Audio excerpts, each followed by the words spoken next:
Furiosa's story doesn't begin with a roar, it begins with a choice.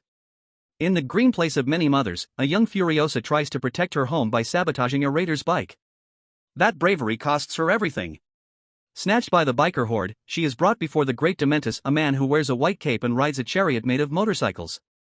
Her mother, Mary Jabassa, pursues them with the precision of an elite sniper, but she's eventually caught. Dementus forces Furiosa to watch her mother's execution. In that moment, the child dies. What's left is a survivor with a single peach pit in her pocket and a map to paradise tattooed on her arm. Dementus is a chaotic leader, and when he fails to manage the resources of Gastown, he's forced into a tense negotiation with Immortan Joe. Furiosa is traded like a piece of currency. But she refuses to be a wife. She escapes the vault, shears her hair, and hides in the grease pits. For 10 years, she doesn't speak a single word. She becomes a ghost, a mechanical genius who knows every bolt and piston of the war rig. She isn't just waiting for a chance to escape, she's building the skills to ensure that when she drives east, no one can stop her. This is the turning point. Furiosa stows away on the maiden voyage of the first war rig, only to find herself in the middle of a vertical ambush.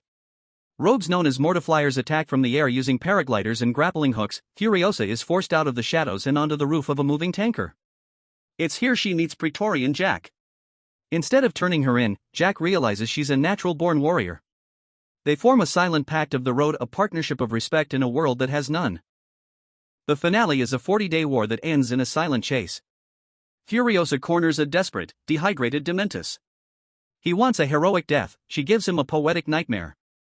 She uses the peach pit her mother gave her to plant a tree inside Dementus's living body, turning his flesh into the soil for the only life left in the wasteland. She has finally become the Imperator. As she leads the wives toward the war rig to start the events of Fury Road, we realize Furiosa didn't just survive the wasteland, she conquered it. The film ends with a 40-day war and a final, quiet chase through the desert. Furiosa corners a broken Dementus. Instead of a quick death, she chooses a poetic punishment, using his body as the soil to plant the peach pit her mother gave her years ago.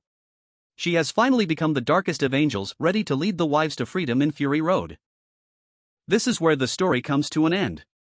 So, what do you guys think about the movie? Write it in the comments, and also, if you enjoyed the movie, click the like and follow button for more.